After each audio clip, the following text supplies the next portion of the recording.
اور سبین البتہ بڑوں کے درمیان نہ بیٹھے۔ ہم باہر برآمدے میں باتیں کرنے لگے۔ میں نے دیکھا کہ رشتے کا معاملہ معلوم ہوتے ہی سبین کا چہرہ کھل گیا۔ وہ بہت خوش نظر آنے لگی۔ ملازمہ سے پرتکلف چائے کے ساتھ بہت سے مزیدار کھانے کے لوازمات، شامی کباب، رول، روسٹ اور پکوڑے بنانے کا بھی کہہ دیا۔ شام کا وقت تھا مگر اس نے اتنی مہمان نوازی کر دی کہ کھانے کی دعوت جیسا اہتمام ہو گیا۔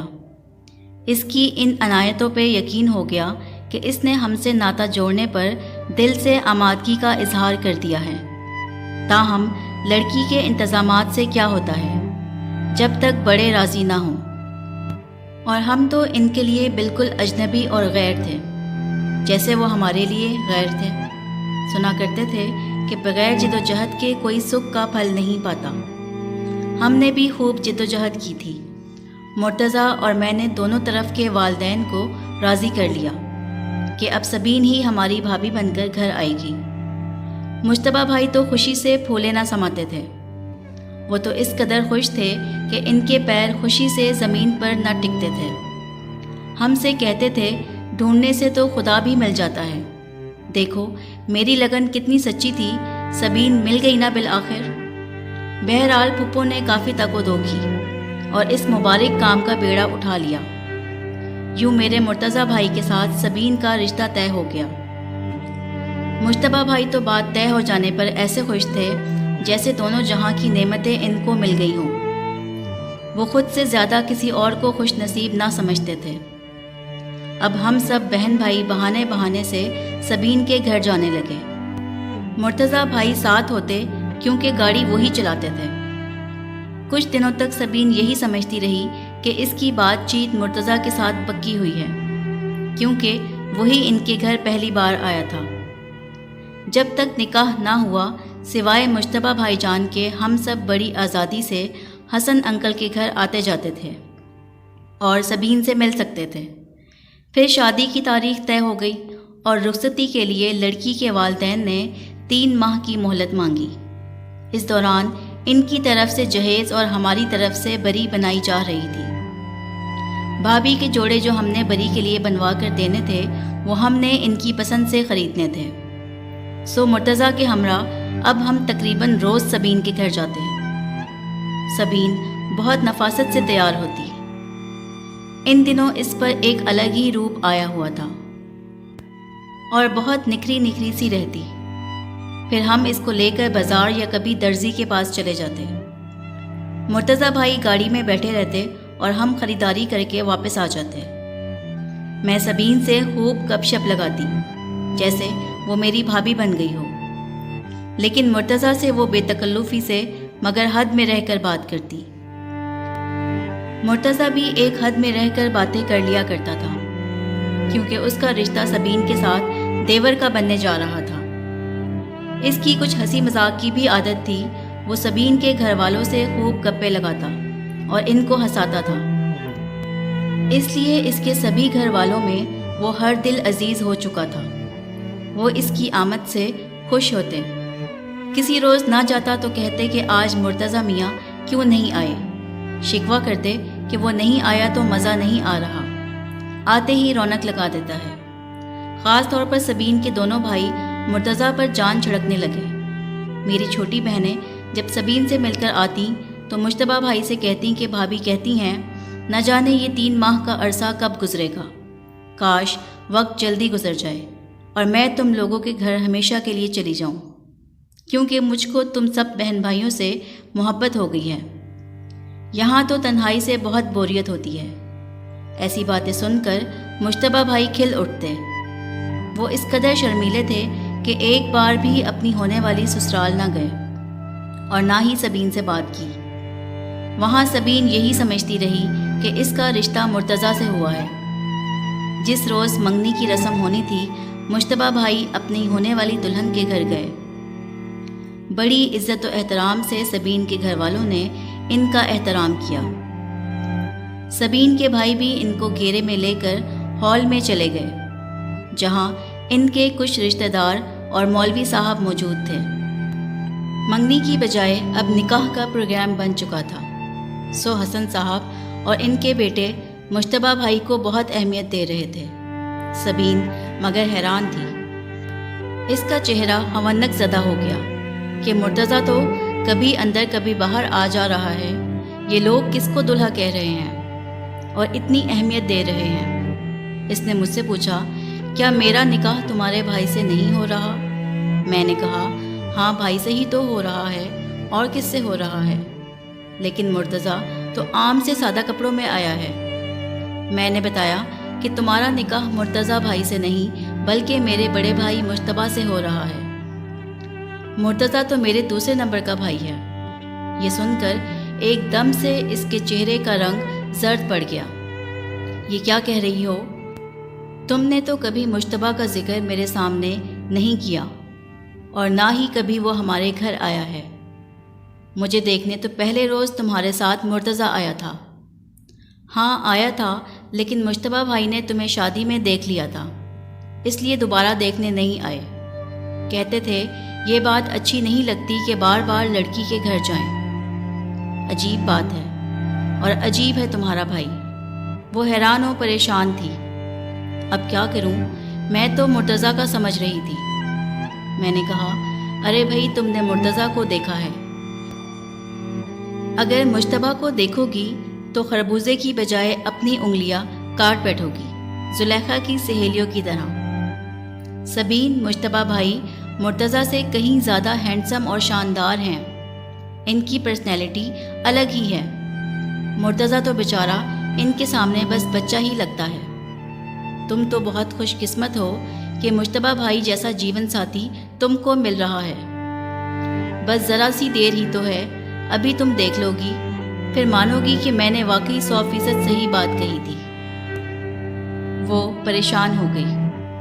منگنی کی رسم سے 3 دن پہلے پروگرام بدل گیا تھا۔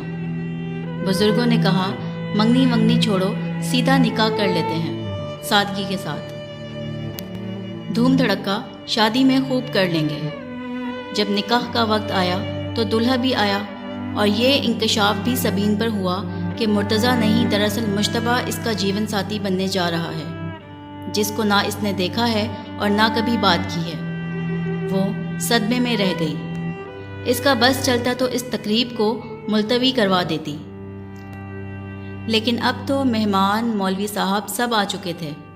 چند لمحوں بعد رسم نکاح ادا کی جانی تھی۔ وہ بنی سوری بیٹھی تھی، مگر اس طرح بے جان کہ جیسے ابھی ابھی اس کی روح جسم سے پرواز کر گئی ہو۔ میں نے تسلی دی اور خدا کا واسطہ دیا کہ سبین اب خود پر قابو پاؤ، اب وقت نہیں رہا پیچھے مڑ کر دیکھنے کا۔ خیر نکاح تو ہو گیا، لیکن سبین نے پتہ نہیں مجتبیٰ کا چہرہ دیکھا بھی یا نہیں۔ بات کرنے کا تو ان سے موقع ہی نہ ملا۔ ہم تو نکاح کر کے چلے آئے، لیکن سنا ہے کہ بعد میں اس نے ماں باپ سے بہت جھگڑا کیا، گھر میں بہت تماشا کیا کہ آپ لوگوں نے مجھے پہلے مجتبیٰ کا نام کیوں نہ بتایا اور نکاح والے دن بتایا۔ وہ بولے، تم نے شادی کے لیے ہاں کر دی تھی تو ہم نام کیا بتاتے؟ ہم کو یہ دھیان ہی نہ رہا کہ تمہارے سامنے لڑکے کا نام لیتے۔ خیر یہ بڑی عجیب سی بات ہو گئی، ورنہ کسی نہ کسی کے منہ سے لڑکے کا نام نکل ہی جاتا، مگر سبین سے سب یہی کہتے کہ لڑکا اچھا ہے، لڑکا خوبصورت ہے۔ مجتبیٰ بھائی سے ہم نے یہ بات نہ کی، بھلا اس کے دل کی کسی کو کیا معلوم اور کسی کے دلوں کی اس کو کیا خبر۔ وہ سادہ زمانہ تھا اور سادے لوگ ہوتے تھے۔ نکاح کے بعد میں نے مرتضیٰ سے کہا کہ سبین مجھے اس روز اداس لگ رہی تھی، میرا خیال ہے کہ آج چلتے ہیں اس کے پاس اور مجتبیٰ بھائی کی تصویر بھی لے چلتے ہیں۔ نکاح والے دن ہم لوگ فوٹوگرافر لے کر گئے تھے اور چند تصویریں رسم نکاح کی بنائی تھیں۔ ایک تصویر مجتبیٰ بھائی کی الگ سے بھی لے گئے، جو انہوں نے کچھ عرصہ قبل اسٹوڈیو میں اتروائی تھی۔ وہ اس میں بہت خوبصورت لگ رہے تھے۔ میں نے سوچا جب سبین مجتبیٰ بھائی کی تصویر دیکھے گی تو مرتضیٰ کو بھول جائے گی۔ خیر ہم گئے تو سبین نے حسب معمول آؤ بھگت کی۔ ان کی والدہ اس وقت گھر پر موجود نہ تھیں۔ ابھی ہم کچھ کہنے بھی نہ پائے تھے کہ سبین نے وہ کیا جس کا ہم نے سوچا بھی نہ تھا۔ سبین نے مرتضیٰ سے کہا، اب تم میرے کیا لگے؟ دیور، مرتضیٰ نے جواب دیا۔ تب وہ بولی، دیور صاحب کیا میرا کہنا مانو گے؟ آپ کے لیے تو جان بھی حاضر ہے، مرتضیٰ نے جواب دیا۔ حکم کیجیے۔ اس نے کہا، جو مانگوں گی دو گے؟ جی آپ کہیے تو۔ مرتضیٰ نے کچھ حیرت سے کہا، بہت قیمتی چیز ہے، تم نہ دے سکو گے۔ اب ہم دونوں بہن بھائی شش و پنج میں تھے کہ کیا کہتی ہیں۔ ہم ان کے منہ کی طرف دیکھ رہے تھے، تبھی سبین گویا ہوئی، مرتضیٰ جو مانگوں گی نہ دے سکو گے۔ اس کی جھیل سی آنکھیں آنسوؤں سے لبریز تھیں۔ اچھا ٹھیک ہے، آپ مانگیے تو صحیح۔ اگر نہ دے سکا تو عمر بھر آپ کو منہ نہ دکھاؤں گا۔ قسم کھاؤ۔ قسم کھاتا ہوں۔ سبین نے قسم اٹھوائی، پھر کہنے لگی، میں پہلے دن سے یہ سمجھی تھی کہ تم مجھے دیکھنے آئے ہو۔ میں نے تمہیں پسند کیا، میں تم سے محبت کرنے لگی۔ نکاح کے دن تک میں یہی سمجھتی رہی کہ میری شادی تم سے ہو رہی ہے۔ میں بہت خوش تھی۔ میری زندگی میں آنے والے تم پہلے انسان تھے جو ہر وقت ہر گھڑی میرے خیالوں میں رہتے تھے، لیکن نکاح والے دن پتہ چلا کہ میرا نکاح تمہارے بڑے بھائی سے ہو رہا ہے۔ میں نے اندر جا کر ماں سے احتجاج کیا اور کہا کہ میں یہ نکاح نہیں کروں گی۔ ماں نے بہت سمجھایا، لیکن میں نے کہا آپ لوگ زبردستی نہ کریں، میں مولوی صاحب کو منع کر دوں گی۔ سارا گھر مہمانوں سے بھرا تھا۔ ٹینشن لینے سے ماں کی طبیعت خراب ہونے لگی اور وہ بے ہوش ہو گئیں۔ میں نے ان کی خاطر اس وقت تو واویلا نہ کیا اور حالات کو دیکھتے ہوئے چپ رہ گئی اور نکاح ہو گیا۔ لیکن ابھی رخصتی باقی ہے۔ اپنے بڑے بھائی کو صورتحال بتا کر طلاق کا کہو۔ میں بس تم سے یہی مانگتی ہوں کہ تم اس ساری صورتحال سے اپنے بڑے بھائی کو آگاہ کر دو،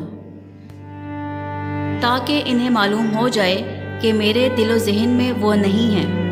مرتضیٰ بھونچکا رہ گیا۔ بمشکل یہ جملے اس کے لبوں سے ادا ہوئے کہ میں یہ نہیں کر سکتا۔ بھائی آپ کو بہت چاہتے ہیں، ابھی آپ کو اس بات کا اندازہ نہیں ہے۔ اب نکاح بھی ان سے ہو گیا ہے۔ آپ میرے بھائی کی امانت ہیں اور میری بھابھی ہیں، اور بھابھی ماں جیسی ہوتی ہیں۔ سبین مرتضیٰ کی بات سن کر خاموش ہو گئی، پھر کہنے لگی، اچھا تو پھر اپنی دوسری بات کا پاس رکھنا ہوگا۔ تم آج کے بعد میرے سامنے مت آنا۔ اگر آئے تو میں اپنا گھر نہ بسا سکوں گی اور تمہارے بھائی سے طلاق لے لوں گی۔ تم اور میں کبھی ایک گھر میں روبرو نہیں رہ سکتے۔ جس دن میں نے دلہن بن کر یعنی تمہاری بھابھی کے روپ میں تمہارے گھر میں قدم رکھ دیا، تمہیں اس روز اپنا گھر چھوڑ کر ہمیشہ کے لیے وہاں سے جانا ہوگا، تو ہی میں اپنا گھر بسا پاؤں گی اور دیانت داری کے ساتھ تمہارے بھائی کی شریک حیات بن جاؤں گی۔ یہ بات مجھے منظور ہے۔ مرتضیٰ نے جذباتی ہو کر اپنی قسم کو دہرایا کہ جس روز سبین بھابھی بن کر ہمارے گھر میں قدم رکھے گی، وہ ہمیشہ کے لیے گھر چھوڑ جائے گا اور پھر کبھی اس کے سامنے نہیں آئے گا۔ یہ بڑی سخت آزمائش تھی، جلا وطنی کی سزا تھی۔ سبین نے بنا کسی قصور کے میرے بھائی کو مجرم قرار دے دیا، اس کو کٹہرے میں کھڑا کر کے سزا بھی سنا دی تھی، اور مرتضیٰ نے بھائی کی خاطر سزا قبول بھی کر لی۔ وہ اپنے بڑے بھائی سے محبت کرتا تھا، ان کا احترام کرتا تھا اور ان کو خوش دیکھنا چاہتا تھا۔ پھر اس نے سبین کو کسی اور نظر سے دیکھا بھی نہ تھا سوائے بھابھی کے۔ اس کے دل میں وہی احترام و پیار تھا سبین کے لیے جو ایک دیور کے دل میں اپنی بھابھی کے لیے ہوتا ہے۔ اس کو سبین سے ہرگز محبت نہ تھی، ہوتی بھی تو مرتضیٰ کبھی اپنے بڑے بھائی کی خوشی کو برباد کرنے کا نہ سوچتا۔ اس نے اپنا وعدہ پورا کیا، اپنی قسم کا پاس رکھا۔ جس دن بھابھی نے ہمارے گھر دلہن بن کر قدم رکھا تو وہ چلا گیا، کہیں غائب ہو گیا اور پھر نہ لوٹا۔ سبین جس روز دلہن بن کر ہمارے آنگن میں اتری، مرتضیٰ دور کھڑا دیکھتا رہا۔ وہ اب ہمارے خاندان کی عزت، ہمارے گھر کی آبرو اور ہمارے بھائی کی خوشی بن کر آ چکی تھی۔ صبح گھر والوں کے بیدار ہونے سے پہلے ہی مرتضیٰ جا چکا تھا۔ مرتضیٰ بھائی نے اس کے بعد کسی سے رابطہ نہ رکھا۔ سبین بھابھی کی یہ قسم کتنی تکلیف دہ تھی ہم سب کے لیے، لیکن بھابھی نے اس بات کا احساس نہ کیا، اپنے دل متوالے سے سوچا اور منمانی کر لی۔ یہ بھی نہ سوچا کہ مرتضیٰ کے بغیر ہم کیسے جئیں گے۔